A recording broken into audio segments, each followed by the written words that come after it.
Good afternoon, everybody. Tiffany here at Dragonflyer Studios. Hope everyone's having a beautiful Sunday afternoon. I am currently working on, so I have finished. If you've seen my previous videos, you know I've been working on my 100-day project. So what I've done is my commitment to the project is one of these little 3x3 cards. I've made one every day. Today is day 50, so I've split them up into volumes. We're going to do 25 cards per volume. This is volume 1. This is volume 2, and as you can see, each one of these little books has this beautiful little cover that I've made with some book rings in it as the binding. I've added some eyelets just for durability because opening and closing and whatnot. I didn't want the holes to get worn out. So anyway, tomorrow starts day 51, and my volume 3 book needs a cover. So I thought I would make a little video and show you how I'm going to make the cover for my volume 3 book. So all I've done is taken a box. This one also happens to be Girl Scout cookies. And what I've done is, let me make sure I've got them lined up right. I've used my little template to measure out my binding clips. I've got my book rings right here.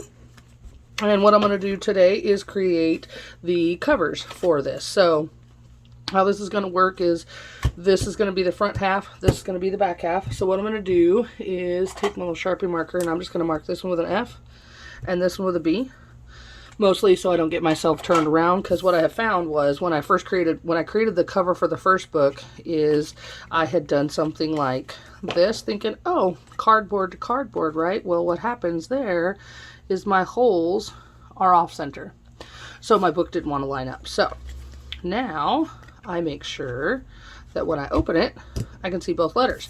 I know that if I'm working on the inside, there's no letters. So that keeps me on track, and yeah, I don't have the word for it, which is great because I'm on YouTube. You know, sometimes it happens. Okay, so what I did was I looked around my studio, and I found some papers. I was working with, I think these are alcohol inks. They might be just plain old watercolors. I'm not sure how I created this. I get in these moods where I play around with papers and dyes and things like that. And then when they dry, I tuck them all away in my little paper holder, and I forget how I created them. But I saw this paper. It was a much larger sheet that I cut in half, and then I just ripped this guy in half. So I'm going to use those to cover the outside part of my book. And then I have this little notepad. It's got these beautiful little teacups down one side. So I think what I'm going to do is along the front edge, which will be over here, is I'm going to cut this, tear it down or rip it down or whatever, and use teacups on either edge of the outside of my cover. And then to go along with the teacups, whoops, come back here. Oh, my rubber band broke. That's okay. I've got this little paper doily rose stuff. So I think that'll add a nice little element, because you know, who doesn't love a pretty doily? And so yeah, we're gonna get started on that. What I'm gonna do is I'm gonna take this part and this part, and then this part and this part. I'm gonna set this aside. That's my back part of the cover. I'm just gonna pull out my little glue buddy here, and I'm just gonna start by covering the front half of my book cover with some glue. I use Scotch Create glue stick. It's multi-purpose. It is permanent and photo safe. It does wonderful when you're trying to create something that you want to last. And as this is the cover of my volume 3 booklet, I definitely want it to be sturdy. So I'm just going to take that, and then I'm going to flip my paper over, and I'm going for center. It doesn't have to be perfect, but I actually want the color to go all the way to the edges, so I'm going to move it down just a little bit so that when I wrap it, just going to smooth that out nice and flat. I didn't go too high up because this has a lot of white on it, and I really want the color to show up on the cover of my book. So now, just so I don't get too bulky, I'm going to come in here and just go, I'm going to flip this around actually. I'm just going to come in here, and I'm going to try and make it the same width all the way around. So I'm just going to come and tear my edges off so that they're somewhat even. If you get too much of an edge, it can really add some bulk to the edges of your book. Whether it be a little booklet like this or a journal that you're covering, try to keep the edges a little bulk free. Now this is some pretty thin. I think it's just drawing paper. Nothing too, but like if you're working with cardstock, or any kind of thickness going on there. You're gonna wanna trim your edges just to keep the layers from building up on you, and then you end up with rounded corners, and it might not be the finished product that you're looking for. Just a little tip. I'm just making sure my edges are glued down. The other side of this has a bit of a, not really a waxy finish, but you know, it's been printed on, and so anytime you get a food box like that that has any kind of printing on it, it has that sealant, I guess, on it. So then I just wrap my corners like so. I just bring them in, and I try to keep them, you know, 90-degree angles, whatnot. There we go. All right, and then the thing that I've learned when you're wrapping anything, whether it be this little booklet, now I know I just felt a bubble there, so I'm just going to go and try and smooth that out best I can with my finger. There we go. What I've learned is anytime you're wrapping something of this nature, you know, it helps if the glue stick is rolled up, is use the weight of the thing that you're working with to get you a nice crisp fold. So there you go. If this cardboard had any width to it or thickness to it, when I roll it like that, it would have taken into account the thickness of the object. If you're working with things like corrugated cardboard for a book cover or something, there is just like that, I don't know, 1/16, 1/8 of an inch thickness that is in there. Foam core board will do the same thing. If I was to just take that and fold it over, it's going to round that edge off. It's not going to give you the thickness of the object that you're working with. So just a little tip or trick. You may have already known that, but if you didn't, there you go. Learn something new. All right, papers are in the way. All right, almost have this one done. Da-da-da. All right, and then there's my cover. Ooh, that's so pretty. I really like the way, I wish I remember what I was playing with that day. I like how it turned out. I know it ran. I hit it with my heat gun. I really think it's alcohol inks now that I'm thinking about it more. Okay, so then I'm just going to grab my other cover now. The B is going to go down because it's what's going to match up with my holes. Yeah, what I did there was just held it up against my studio lights, and there's a hole there and a hole there. So I'm going to make sure to glue the B side to the paper side, just so that my holes line up. The other side was the printed on side of the box that I used. Alright, gonna get my corners really well. Pull that off my glue buddy. I call it my glue buddy. It's just a piece of cardstock that's been laminated on both sides. Comes in handy keeping glue off of this Fisker's mat. I've ruined a couple of those. I've talked about that a lot. I was so sad the day that I realized that I had ruined my last one. Alright, so there we go. So again, I'm just going to go around the edge of this and just kind of trim off the excess that I really don't need, adding bulk to my project. Try to get this where you can see it. Can you see it? Are we on camera? We are on camera. Good deal. Okay. Sorry for the sniffles. Spring in Texas. What are you going to do? Didn't have allergies till I moved to this state. Okay, so my paper is warping a little bit. I'm just going to take it and bend it back the other way. I want it to stay as flat as possible. And that will fix itself as the moisture comes out of that glue stick. Okay, so I'm going to do my corners just like I did the other one. And I'm just going to fold those over, creasing as I go. Make sure the glue holds. Move along and do that one. And 3. And 4.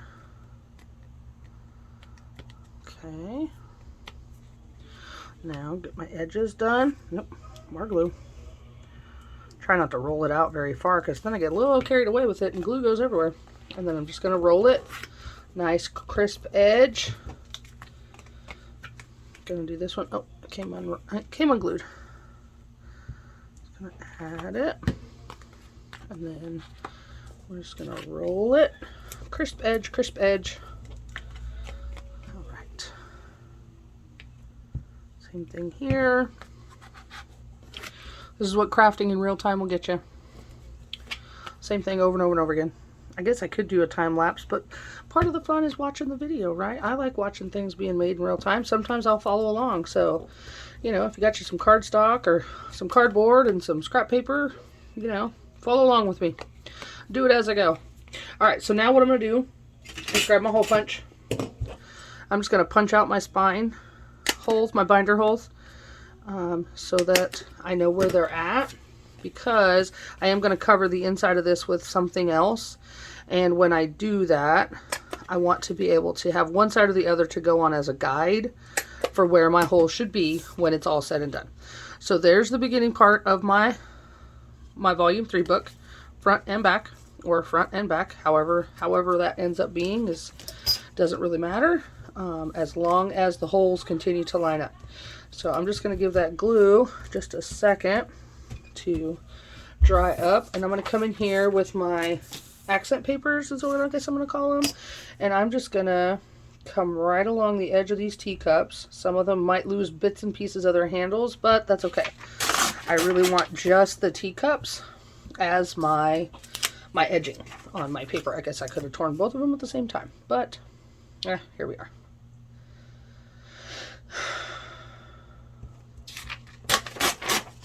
Alright, those are going into my scraps bin because they will probably get used for something else. Alright, so there's my edge papers. So what I'm going to do is I'm going to grab these and I'll come over here and make sure my holes are lined up. And then if I use this one this way and I flip this over, it's going to be the opposite way on the other side. So I'll have teacups there and teacups there. And I really like the way that looks so far. Oh, my pages want to stick together. That glue is just a little tacky. Okay. So what I'm going to try and do is maybe not chop a teacup into maybe. So let's see. If we use this very top corner as a guide, where does that teacup end? So it ends right there. It ends right there. Sorry, I had to pause. My kiddo needed me. So it ends right there, and I'm going to end up chopping that cup in half, but I think that's going to be the most minimalistic way of doing this. So that's what we're going to do, and I'm just going to crease that, and that's where I'll end up tearing it at right there. Okay, I'm just going to go back and measure that one more time. Make sure it's what I want, it's what I'm looking for. Yep. That's exactly what I want. So what I'm going to do is a little bit of fussy cutting, and I'm just going to come along this one edge and just kind of, sorry about that. Okay, and I'm just going to come along and just kind of cut around the edges of these teacups just to kind of give it a little detail. Da-da-da. I have learned that the trick to fussy cutting is to move your paper and not your scissors.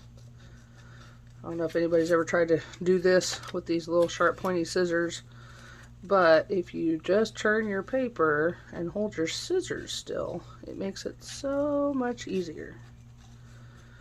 There we go. And there you have it. So we've got that. And you know what? I think I might go back with this little guy and just trim off the top. How about that? Okay, so we've got that. I'm going to nip this little corner here so it doesn't stick over the edge of my border. So now we have just a little bit of border that goes all the way around.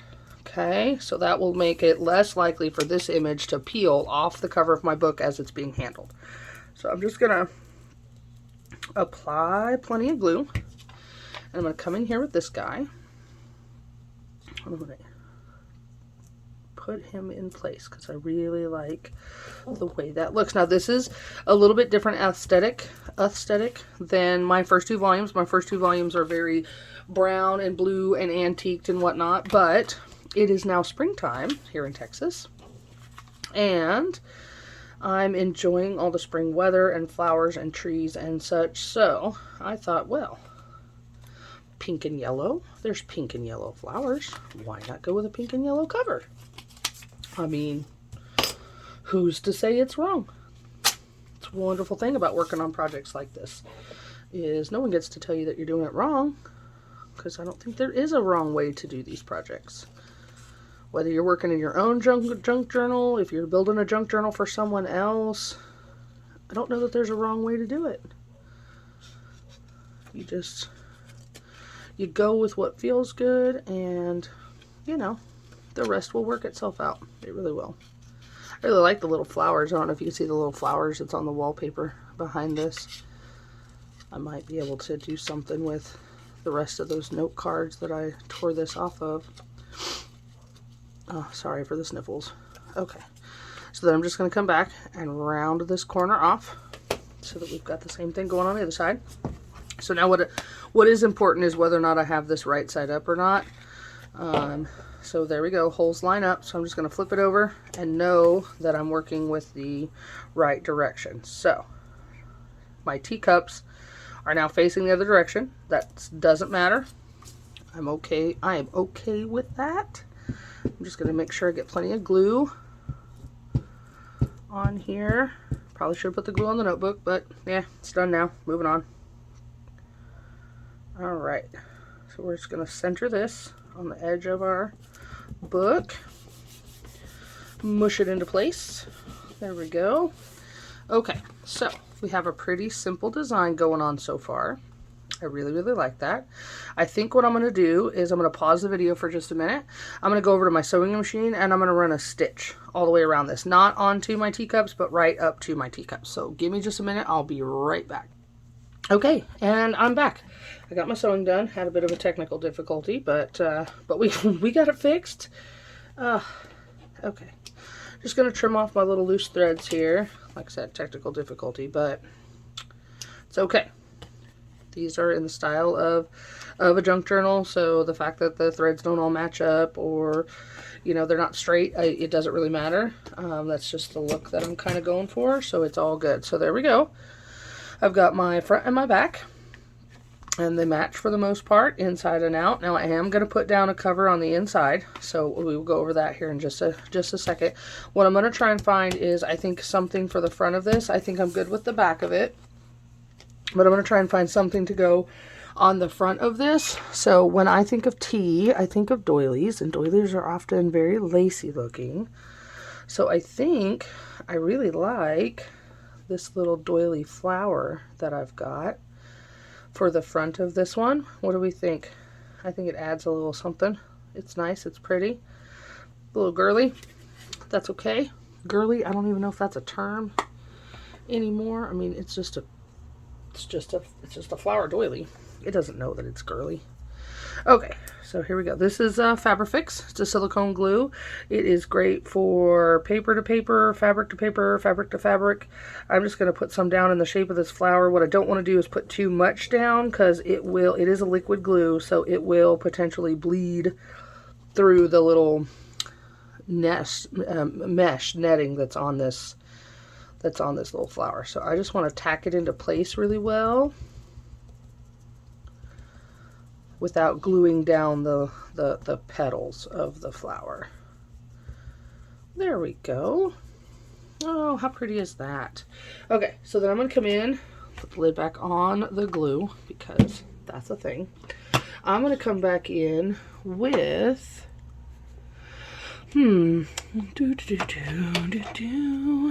let's see, Victorian Velvet. I think that's more purple than what I'm really wanting to go for.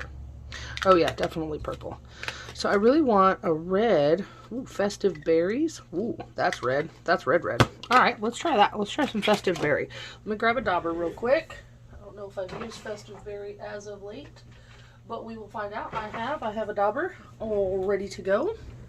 Okay, so I'm just going to re-ink my dauber really well. And I'm just going to come around here. Oh yeah, look at that pink go. And I'm just going to daub the edges of this. Kind of give it a little, some festive color. Look at that go. Goodness. All right. I really like the way that looks. Okay, I'm going to do the same thing on the back. Just get my edges really well. Nothing too specific about this process. You just daub it on there. Okay. All right, set my dauber aside. Put my ink aside. Okay. It's just going to take a little bit of that time for that to dry, so we're just going to do a Polaroid shake real quick. I know I had picked out this pinkish purple paper doily, but I really think I like the 3D dimension of the white flower doily instead. So I'm going to go with that. Okay, so there we go. That's the outside covers. Now that ink, that oxide is not quite eaten because it's still shiny in the studio lights. So I'm going to have to handle it very, very gingerly. But you know, I mean, if it comes off, it washes right off my hands. It's water soluble. But now I'm going to focus on covering the inside of this, because as pretty as the Girl Scouts are and as cute as they are, I don't necessarily want them to be the inside of my cover. So I think what I'm going to look for is maybe some print, maybe some block text. I wonder what I can find in my scraps bin. Let's look together, shall we? Will that be wide enough to cover the whole thing? Nope, not quite. So let's see what we got in here. Maybe this? Nope, not wide enough. And if nothing else, I've got about a gajillion book pages that I can go and ruffle through. Oh, that even has a pink edge already naturally on it. Whoops, just stuck my arm to the glue stick. You know, it happens. Okay, so what if... Ooh, that one's actually big enough. Okay, so I like that. I know where that book is that has that naturally pink edge on it. If I can find one. If I can't find another one in here that's of length, I can know right where to go to get that pink edge. I don't see another one that's big enough for what I need. Okay, give me just a second. I'll be right back. I'm gonna go over here, maybe. Oh, I did. I got lucky enough. There's one close by. I don't have to go rifling through my book guts. I have a book guts box. If you're a junk journaler, you know what I mean when I say I got a book guts box. Oh my word, that sounds horrible. It's just the inner workings. It's all the signatures that I've cut out. Like this one I cut out from a book called Law, Origin, and Development. And I'm not sure what caused this pink coloring. I think it had a red book cover on it. And so over the years, it has bled through. This book was from like 1894 or something like that. So the pages, I was happy, was still in remarkably good condition. The cover on it, however, was not. Okay, so... I really want to keep that pink edge that's on there. I like it. It's kind of what we're trying to do with this here. This is the natural look, and that is the forced look. So I'm going to try really hard to keep that edge of the paper there. I'm just going to bring this out here. Yes, it's going to cover up my stitches on the inside, and that's okay. The stitches are more for the outside look of the book. So what I'm going to do here is I'm going to use the words to give myself a straight line. So I'm just going to line up my ruler with the bottom of that J and that P and rip that off of there. And then come over here and make sure that it's even up there and even down here. And I'm going to rip that off. So there, well, that will be the inside covering to is it the front of my book? That's the front. Okay, that's what that will look like. And then we're going to come down here. And really, all I need to trim off is this edge over here that came out of the book itself. So, let me get that measured. And then, even at the top, even at the bottom. And it's just a little strip. It might be difficult to tear it all off evenly. Nothing else, I may come back with my scissors and straighten it up. Or, I don't have to. There we go. Okay, so... that page will cover up the inside there, and I'm just going to come back and snip these little strings off just a little shorter. There we go. Alright, so what I'm going to do is I'm a little glue buddy here. I'm going to put the glue here instead of on my text block, because I need this to really stick down, especially on my edges. Once the inside binding covers start to peel, it can be problematic. Okay, so we're just going to try for center here, and if it covers up all my stitches, hey, great. If not, that's okay too. Alright, so I'm just going to smush this down flat, work out any air bubbles that might be trapped underneath there. I do have a brayer roller that I will use for larger projects. I just roll it over it and pushes all the air bubbles to the edges for me. If you have one, great, use it. If not, that's okay too. Okay, there's the inside cover. Don't worry about my holes. I'll come back and punch those in a second. Now, this one I have to be a little more gingerly with because I don't want to smush down my flour. So I'm going to hold it in my hand and apply my glue. Oh, goodness, I'm a hot mess. Okay, here we go. There we go. Make sure that's all covered up. Okay, so then this is going to be my top. So to make sure my words are right side up. And if you want to glue them upside down, you do you. I had no judgment here. Okay, so then I'm just going to smooth it from the center out and try to get the wrinkles out. That older paper does have some wrinkles and crinkles in it. Doesn't always want to lay down flat, and that's okay. I don't mind the bumpiness of the older paper. I just don't want it to be because of the glue. If it's because of the paper, that's fine. But if the glue is what's making it be wrinkled and bubbled, that I'm not okay with. All right.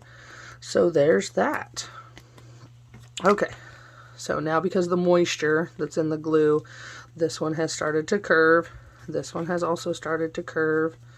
So I'll just kind of take them and work them back and forth and let as the paper dries, they will straighten themselves out most of the way. They don't always straighten them out all the way. I did have one that stayed a little bit beveled. I just stuck it between two heavy books and it corrected itself for the most part.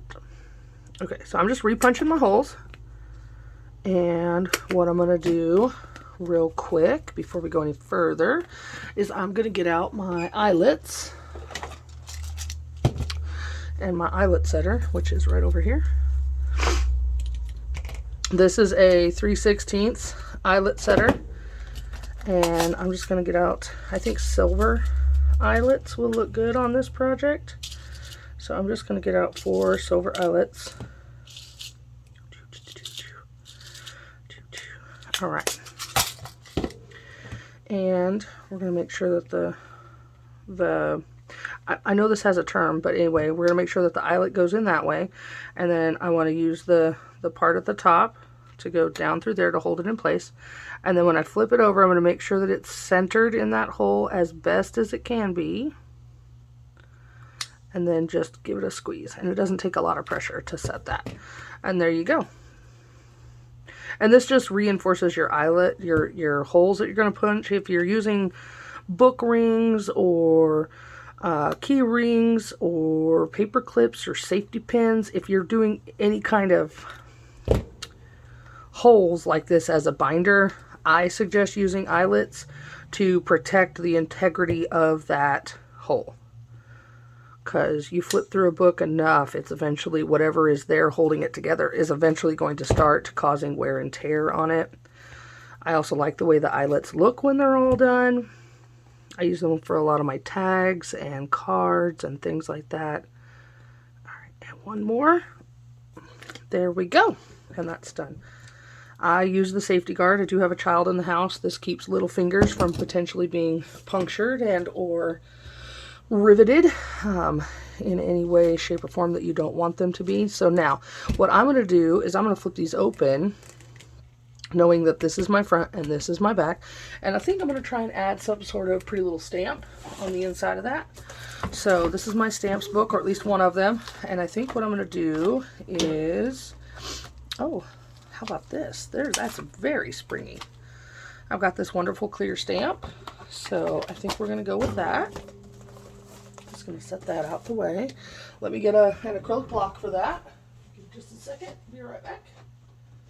Gotta get one that's big enough to hold the whole thing. Will that work? Maybe. Let's see. Let's check it real quick. Yeah, it'll hold it. Okay. So, in the honor of our wonderful pinkness, let's just run with the pink, shall we? What do you think? Pink is the color of the day. Why not? So what I do is I just bring the ink pad to the stamp, since the stamp is too big for the ink pad, And I've seen some people rub. I don't like what it does to the cloth surface of the stamp, so I just daub. You do whatever method suits you. I just make sure that all my lines are covered. And then I'm just going to come in here and I'm going to find the best place to put this, which for me is right there. And then I always rock it back and forth just to make sure and get the outer edges. Oh, that turned out wonderful. Okay. We're going to come back and re-ink. Daub, daub, daub, daub, daub. Daub, daub, daub, daub, daub. Daub, daub. Alright, I think that's everything. So then we're going to come back in here and we're going to try and do it. Yep, we're going to go that way. We're going to go that way right there. Alright, we committed to it. Alright, then I just rock it back and forth. Make sure I get all the lines. Ta-da! Oh, I really like those. That's just enough of a little detail on the inside cover to give it some visual things. Now, I don't see any shiny parts, so that tells me that the ink is dry. But there we have it.